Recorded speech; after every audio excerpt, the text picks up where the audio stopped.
Alors ici, au niveau du Niger, alors ici, donc on a une croissance du PIB aujourd'hui qui est à 5,5, qui est estimée en 2017, et qui est portée par le secteur secondaire, qui affiche une croissance de 12%. Ici, vous avez le tableau qui montre un peu les différents contributeurs à la croissance du PIB. Ici, on est à peu près, vous voyez bien que le primaire est à 3%, donc ici, il y a un bug, il y a un ralentissement très fort qui s'est opéré. C'est pratiquement 2 fois, donc ça c'est les conditions erratiques, c'est le côté erratique des sécheresses, etc., qui fait que ça peut agir fortement à la hausse ou à la baisse. Okay. Le secondaire, ici, on est à 6%, donc il y a une reprise importante, et on table sur 12% de croissance en 2018, ce qui est prévu par le FMI, et au niveau du tertiaire, on se stabilise après 5%. Les comptes publics affichent un déficit budgétaire en amélioration, mais qui est quand même à 6% du PIB, donc ça veut dire déjà, l'État prend conscience de ça.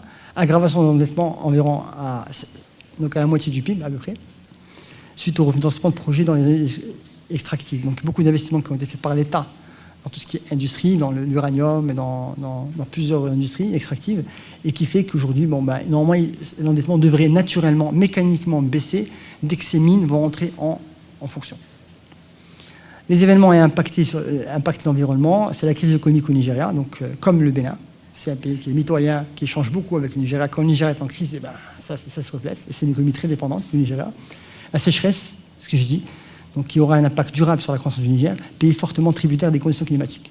Poids du secteur primaire, c'est à peu près 58% du PIB. C'est énorme. Okay, donc 58% du PIB qui est en péril, qui peut être divisé par 2 ou bien augmenter. Donc on peut avoir c'est une courbe en yo-yo. Dès qu'il ne pleut pas, c'est la catastrophe. Et quand il pleut, c'est la croissance. Voilà un peu le résumé. Et ça, c'est le tour de table. Donc, il y a 60% à peu près du groupe. Le reste, ça flotte sur le marché. Ça, c'est le TCAM sur le bilan. Le PNB hausse de 2,4%. Les fonds propres sont stables à 1%. Et le résultat net affiche une croissance de 13%. Ici, sur les crédits, on a bien vu qu'une croissance aussi de 1% seulement, contre un marché qui est cru de 5%. Au niveau des dépôts, on a une baisse de 2% contre 6% d'augmentation des dépôts. On va comprendre pourquoi. Au niveau du crédit, c'est la même chose que pour les autres. Donc ça veut dire qu'il y a un ralentissement sur la clientèle corporate, puisqu'on n'a pris que 1% sur le corporate, mais on a accéléré sur les PME, puisqu'on a cru de 13% pratiquement sur les PME. Donc c'est une démarche volontaire de transformation bilancielle qui s'est encore opérée une autre fois.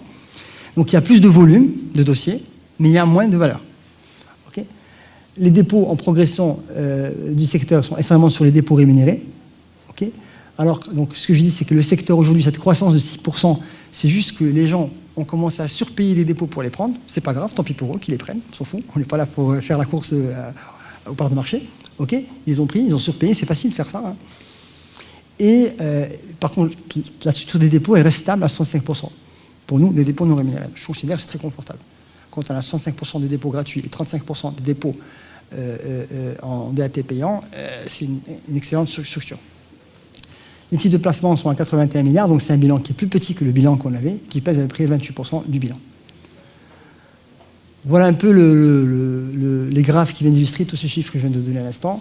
Et puis voilà, et ça c'est au niveau des dépôts. Donc en part de marché, on est premier, hein, je rappelle, en termes de crédit. Enfin, ici donc, on voit bien dans l'analyse du bilan que la marge nette croît de 4%. Les commissions sont en baisse de 2%. Elle est principalement due à des produits non récurrents en 2016, plus-value de cession pour 190 millions. Donc ici, il y avait eu des plus-values de cession qui avaient été opérées l'année dernière et qui ont boosté un peu ces chiffres-là, les 2,9 milliards que vous avez ici, de 200 millions à peu près. Et les 2,9 milliards, il faudrait 200 millions. Lorsqu'on enlève 200 millions d'ici, on trouve que la croissance liée à l'activité bancaire aurait été de 4,7%. Donc il y a un différentiel de 7% de différentiel entre ce que vous avez ici et ce qu'on aurait dû avoir. Le PNB, donc en croissance de 2%. Les charges sont de 7%, mais encore une fois, c'est par le fait de la linéarité des charges et qui devrait être logiquement dilué avec la croissance du PNB qui devrait être plus forte au second semestre. Le coût du risque, il est quasiment nul. Okay, donc ça, encore une fois, je vous le dis, je ne vous le dirai pas l'année prochaine, c'est une situation anormale. C'est anormal qu'on ait des niveaux de risque qui égalent à 0. Okay, donc c'est pas la peine que l'année prochaine on dise « Ah, il y avait un risque ». Non, je me dis c'est anormal. Mais tant mieux, je ne vais pas venir pleurer. Je ne vais pas dire « Non, il faut qu'il y ait du risque ». Mais lorsqu'on a du risque trop bas, c'est aussi des fois mauvais.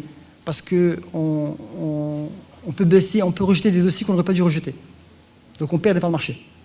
Donc il faut savoir mettre le curseur, se dire quel niveau de risque je veux avoir, et puis ouvrir les vannes et les refermer.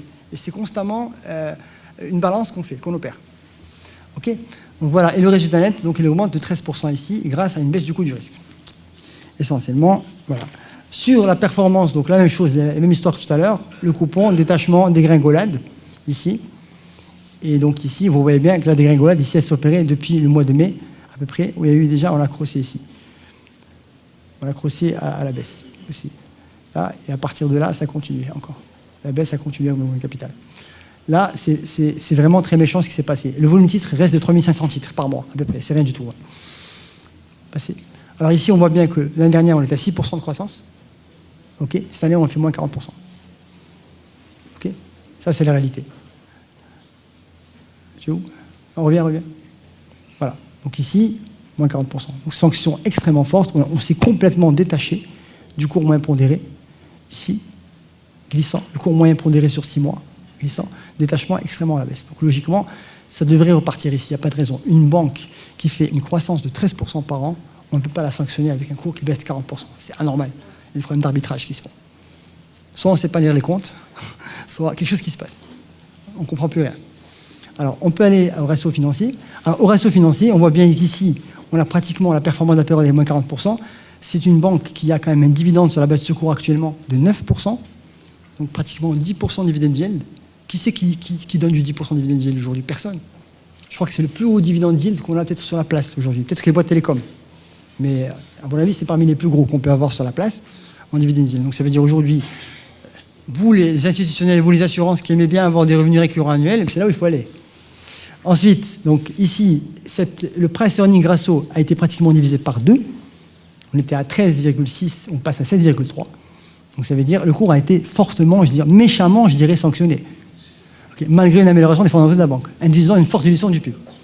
C'est vraiment important. Donc ici, c'est une banque, vous voyez bien que les fondamentaux sont excellents. C'est une banque qui est pratiquement, qui aussi a pris entre 23 et 25% de return on equity, donc de rentabilité de fonds propres, et qui a aussi une croissance du résultat aujourd'hui qui est relativement à 2 digits. Okay, donc c'est important, tout ça, qu'on ait vraiment prise de conscience que ça, et qu'on fasse des arbitrages, c'est tout.